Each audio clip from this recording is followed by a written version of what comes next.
दोस्तों नमस्कार। आज हम डिविजिबिलिटी देखने वाले हैं और डिविजिबिलिटी का यूज क्या है और कैसे इसके प्रश्नों को सॉल्व करते हैं। डिविजिबिलिटी मतलब विभाज्यता। जैसे आपके सामने कोई संख्या दी गई हो 353 और आपसे ये पूछा जाए कि यह संख्या 7 से विभाज्य है कि नहीं है। तो विभाज्य होने का मतलब ये है, विभाज्य होने का मतलब ये होता है कि यदि 353 में 7 से भाग देने पर शेष फल 0 आ गया, तब तो हम कहेंगे कि यह विभाज्य है, और 0 नहीं आया तो हम कहेंगे कि विभाज्य नहीं है। किसी भी संख्या में, जैसे मान लीजिए आपसे कहा गया कि बताओ हमें 15 2 से विभाज्य है कि नहीं है, तो सीधी सी बात यह है कि 15 में 2 से भाग देने पर अगर शेषफल 0 आया तो हम कहेंगे कि विभाज्य है, और 0 नहीं आया तो हम कहेंगे कि विभाज्य नहीं है। तो हर बार हमें भाग नहीं देना है। कुछ बेसिक कॉन्सेप्ट हैं, कुछ बेसिक रूल्स हैं, हमें वो देखना है और हम समझेंगे कि आखिर कैसे हम प्रश्नों को आसानी से हल कर सकते हैं। इसका यूज बहुत जगह है। इसका यूज सिर्फ आपको गुणनखंड निकालने में नहीं होगा। ऐसा नहीं है कि आपको लघुत्तम या महत्तम निकालना है तो गुणनखंड निकालते समय आपको डिविजिबिलिटी का कॉन्सेप्ट चाहिए। इसके अलावा बहुत सारे ऐसे आपको क्वेश्चन मिलेंगे जहां आपको लगेगा कि यार यहाँ डिविजिबिलिटी से काम हो जाता। तो आइए एक एक करके समझते हैं। तो सबसे पहले हम चेक करेंगे डिविजिबिलिटी बाई 2, 2 से विभाज्यता का नियम।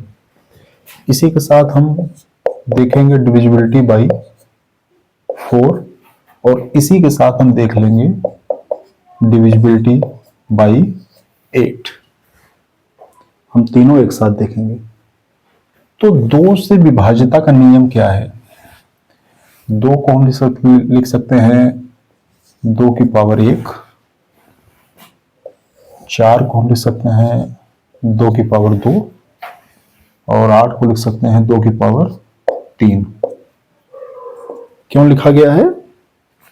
ताकि बाद में आपको आसानी से याद रहे कि कॉन्सेप्ट क्या है। अगर किसी भी संख्या का, यदि किसी भी संख्या का लास्ट डिजिट ये 2 से डिविजिबल है, यदि किसी संख्या का लास्ट डिजिट 2 से विभाज्य है, तो हम कहेंगे कि पूरी संख्या 2 से विभाज्य होगी। और किसी भी संख्या का लास्ट डिजिट, अंतिम अंक 2 से विभाज्य कब होगा? जब वह संख्या 2 होगी, 4 होगी, 6 होगी और 8 होगी, या और क्या हो सकती है? वो 0 हो सकती है। जैसे अगर मेरे पास एक संख्या है 10, तो हमने देखा कि 10 का लास्ट डिजिट 0 है, तो यह 2 से डिविजिबल है। हमारे पास एक संख्या है 36, 36 का लास्ट डिजिट 6 है, तो यह संख्या 2 से डिविजिबल है। इसी तरीके से 154, इसका लास्ट डिजिट 4 है, 4 2 से डिविजिबल है, तो यह पूरी संख्या भी 2 से डिविजिबल होगी। मतलब 2 से विभाज्यता का नियम यह कहता है कि संख्या का अंतिम अंक, संख्या का अंतिम अंक 2 से विभाज्य होना चाहिए, या फिर अंतिम अंक 0 होना चाहिए। इसका मतलब यह है कि किसी भी संख्या का अंतिम अंक यदि 2 होगा, 4 होगा, 6 होगा, 8 होगा, या तो 0 होगा, तो हम कहेंगे कि वह संख्या 2 से विभाज्य है। अब आइए देखते हैं कि 4 से विभाज्यता का नियम क्या है।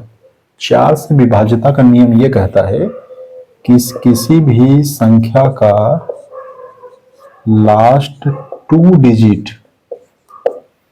ये डिविजिबल बाई 4 होना चाहिए, या लास्ट 2 डिजिट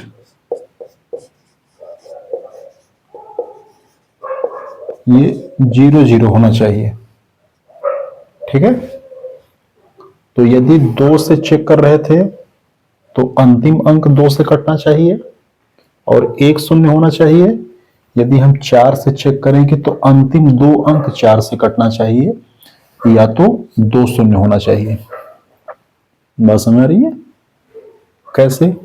हमारे पास है 100,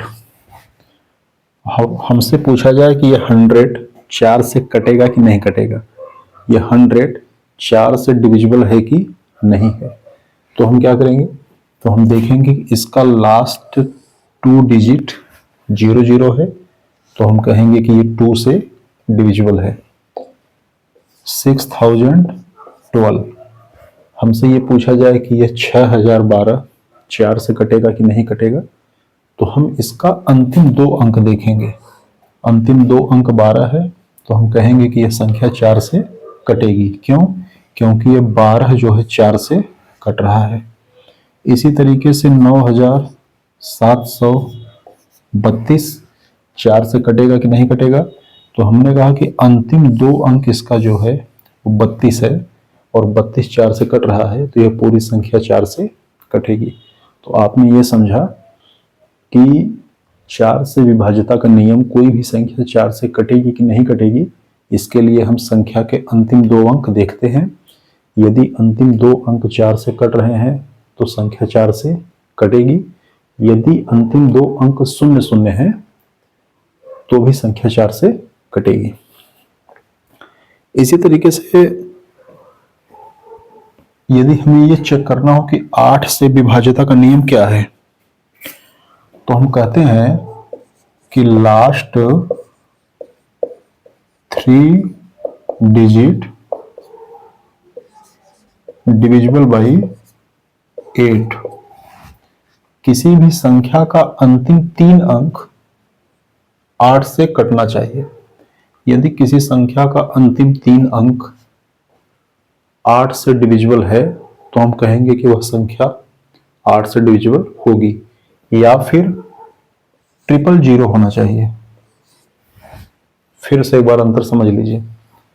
2 माने 2 की पावर 1, तो हमने यहां पे 1 0 लिया। 4 2 की पावर 2, तो हमने यहां पे 2 0 लिया। 8 2 की पावर 3, तो हमने यहां पे 3 0 लिया। जब हम 2 को चेक कर रहे थे तो 2 की पावर 1, हम अंतिम से 1 अंक ले रहे थे। 4 मतलब 2 की पावर 2, तो हम अंतिम से 2 अंक ले रहे थे। और 8 2 की पावर 3, तो हम अंतिम से 3 अंक ले रहे हैं। तो कोई भी संख्या 8 से कटेगी, कोई भी संख्या 8 से डिविजिबल होगी, इसके लिए क्या तरीका है, तो हम संख्या के अंतिम 3 अंकों को चेक करेंगे। यदि संख्या का अंतिम 3 अंक 8 से विभाजित हो रहा है तो पूरी संख्या 8 से विभाजित होगी, या फिर संख्या का अंतिम 3 अंक अगर 0 है तो हम कहेंगे कि संख्या 8 से विभाजित होगी। जैसे हमारे पास है 50,000 और आपसे पूछा गया कि ये बताओ 8 से कटेगा कि नहीं कटेगा, तो बिल्कुल कटेगा। क्यों? क्योंकि इसका अंतिम 3 अंक 0 है। हमने कहा कि यदि अंतिम 3 अंक 000 होगा तो संख्या 8 से कटेगा, तो ये 50,000 भी 8 से कटेगा। क्लियर? फिर हमने कहा कि बताओ 24,008 ये 8 से कटेगा कि नहीं कटेगा, तो आपने कहा देखिए, आप अंतिम का 3 अंक देखिए। अंतिम का 3 अंक है 008, ये 8 से कटेगा, तो 24,008 भी 8 से कट जाएगा। ठीक है। फिर हमने कहा कि बताओ 19,000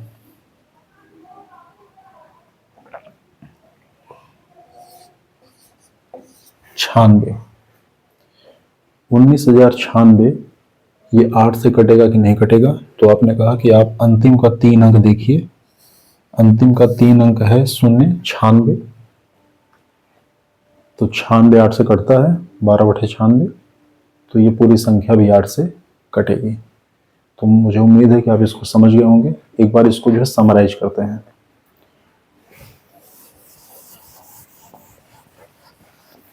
बढ़िया से ग्राफ और चार्ट वार्ट बना के देख लेते हैं इसको। याद करना बहुत आसान है, बहुत ऐसा इसमें कुछ रॉकेट साइंस नहीं है। देखिए, हमने कहा डिविजिबिलिटी बाई 2, डिविजिबिलिटी बाई 4 और डिविजिबिलिटी बाई 8। ठीक है, हमने क्या बोला?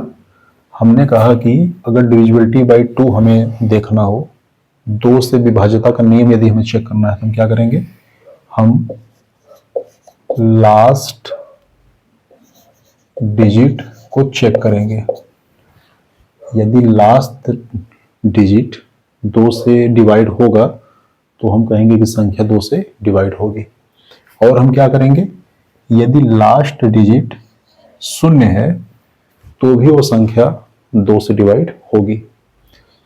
डिविजिबिलिटी बाई 4 में हमने क्या बोला? इसमें हमने कहा कि यदि लास्ट 2 डिजिट, अंतिम के 2 अंक यदि 4 से विभाजित हैं तो संख्या 4 से विभाजित होगी। या हमने क्या बताया? अंतिम का 2 अंक अगर दोनों 0 है तो भी संख्या 4 से विभाजित होगी। अगली बात, डिविजिबिलिटी बाई 8, 8 से विभाज्यता का नियम में हमने क्या कहा? लास्ट 3 डिजिट, अंतिम 3 अंक यदि 8 से विभाजित हो रहा है तो हम कहेंगे कि संख्या 8 से विभाजित होगी।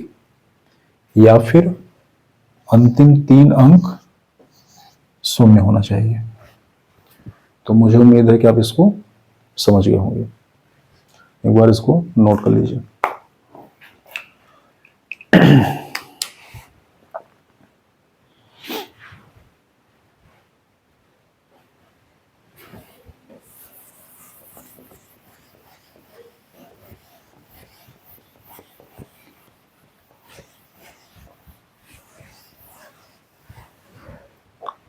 तो हमने अभी क्या देखा? हमने देखा कि 2 से विभाज्यता का नियम क्या है, 4 से विभाज्यता का नियम क्या है, और 8 से विभाज्यता का नियम क्या है। अब हम देखेंगे डिविजिबिलिटी बाई 5, 5 से विभाज्यता का नियम क्या है। कोई संख्या 5 से कटेगी, ये कैसे पता चलेगा? तो यदि किसी संख्या का लास्ट डिजिट या तो 5 हो या 0 हो, यदि किसी संख्या का लास्ट डिजिट, किसी संख्या का अंतिम अंक 5 हो या तो 0 हो, तो हम कहेंगे कि ये संख्या 5 से विभाजित है। जैसे 105, ये 5 से कटेगा कि नहीं कटेगा? तो बिल्कुल कटेगा। क्यों? क्योंकि अंतिम अंक 5 है। 350, ये संख्या 5 से कटेगी कि नहीं कटेगी? तो बिल्कुल कटेगी। क्यों? क्योंकि अंतिम अंक इसका 0 है। 7,995, ये संख्या 5 से कटेगी कि नहीं कटेगी? तो बिल्कुल कटेगी। क्यों? क्योंकि अंतिम अंक 5 है। 164, ये 5 से कटेगा कि नहीं कटेगा? तो ये बिल्कुल नहीं कटेगा। क्यों? क्योंकि इसका अंतिम अंक 4 है। और 5 से कटने के लिए हमने क्या बताया? 5 से कटने के लिए हमने बताया कि अंतिम अंक या तो 5 होना चाहिए या तो 0 होना चाहिए। ठीक है, तो ये था 5 से विभाज्यता का नियम। आइए देखते हैं।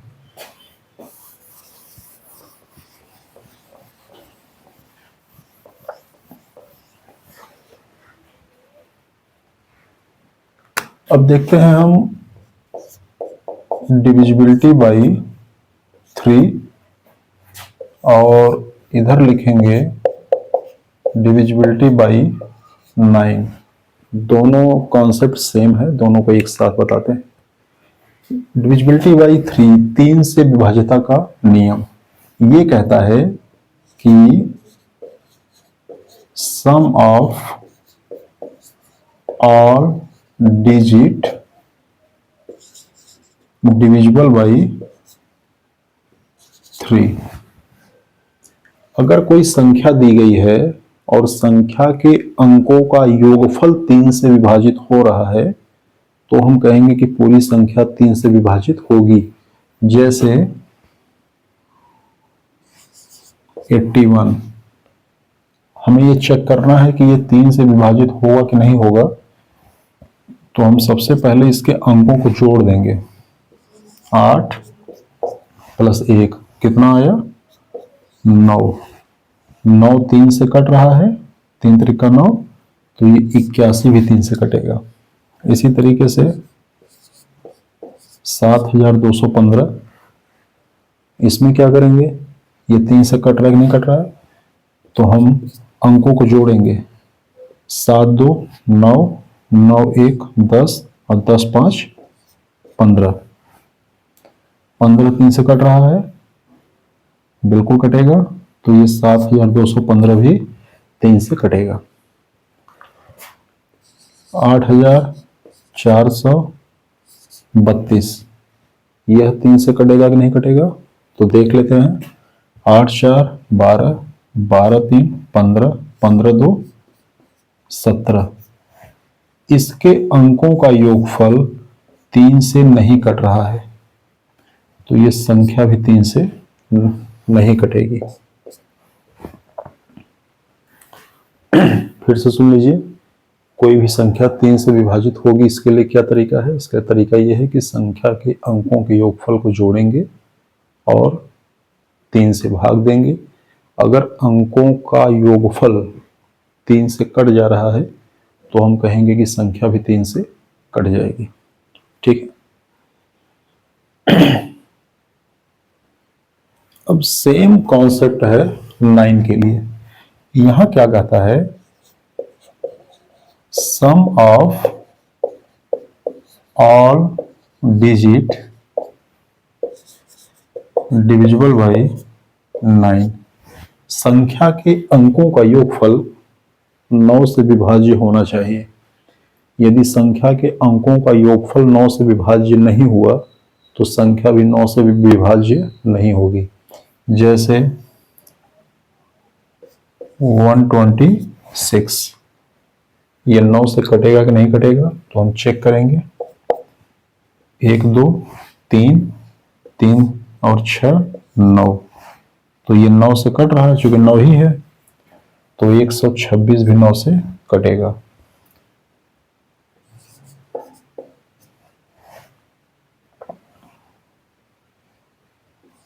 दो 243, ये 9 से कटेगा कि नहीं कटेगा, तो 2 और 4 6, 6 और 3 9, तो ये भी 9 से कटेगा।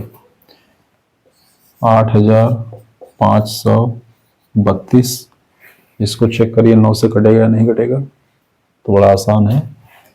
8 5 13, 13 3 16, 16 2 18, 18 9 से कटता है, तो ये संख्या भी 9 से कटेगी। हमारे पास है 85, ये बताओ 9 से कटेगा कि नहीं कटेगा, तो 8 और 5 14, 14 9 से नहीं कटता, तो 85 भी 9 से नहीं कटेगा। तो आज हमने क्या क्या देखा?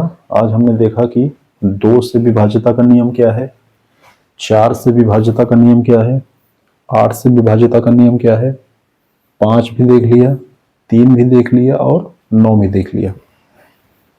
अब बचता क्या है? बचता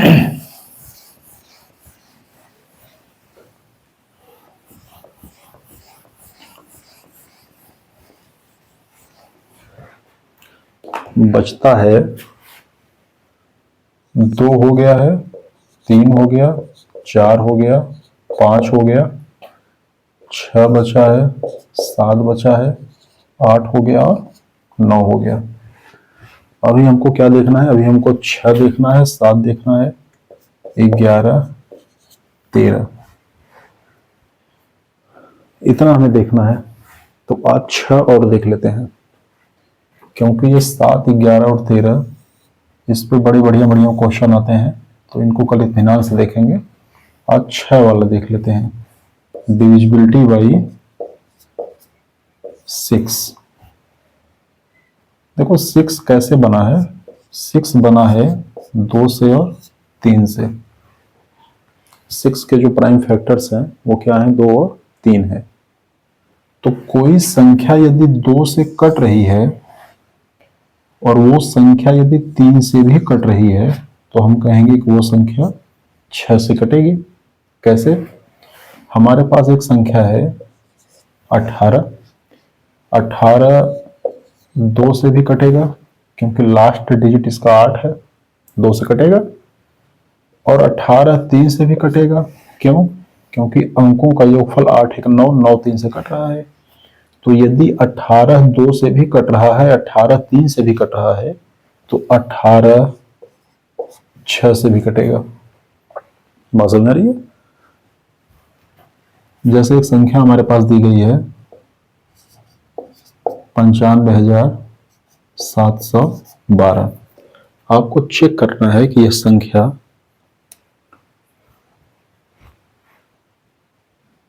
छह से कटेगा कि नहीं कटेगा।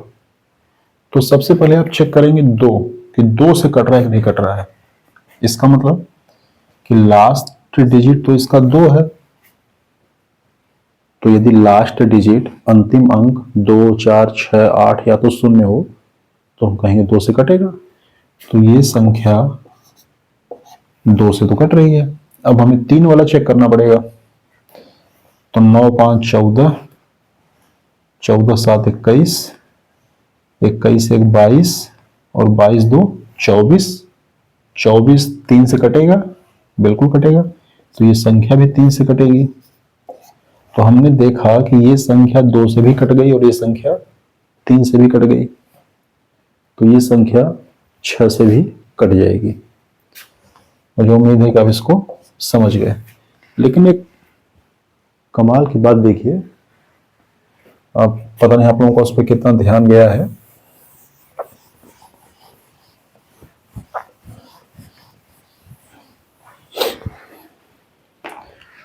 आपके पास 4 ऑप्शन है, 183, 196, 245,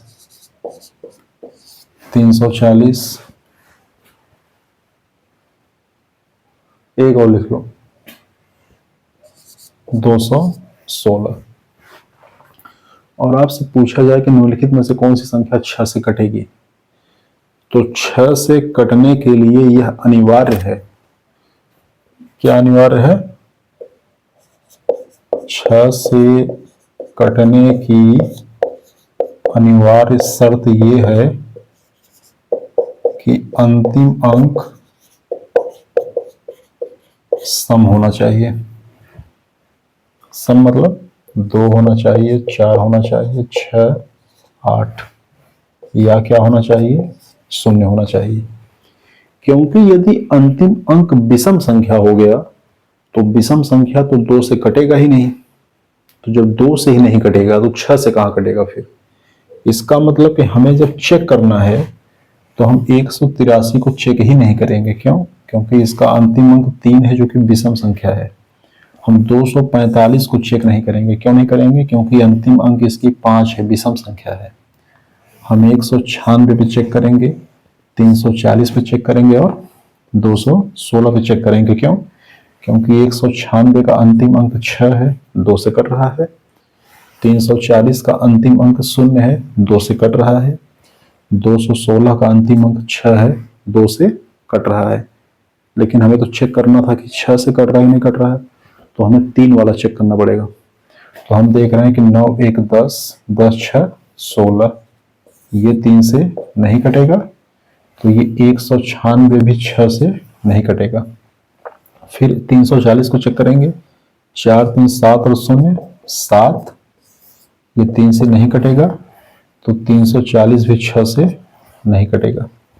2 1 3 और 3 और 6 9, 9 3 से कट रहा है, तो ये 216 भी 6 से कटेगा। मुझे उम्मीद है कि आप समझ गए होंगे मैं क्या कर रहा हूँ। मैं ये कह रहा हूँ कि यदि किसी संख्या का अंतिम अंक विषम संख्या है तो वह संख्या 6 से कटेगी ही नहीं। क्यों नहीं कटेगी? क्योंकि वह संख्या 2 से ही नहीं कटेगी। तो आज के लिए इतना ही। कल हम देखेंगे 7 से विभाज्यता का नियम, 11 से विभाज्यता का नियम और 13 से। तब तक के लिए नमस्कार।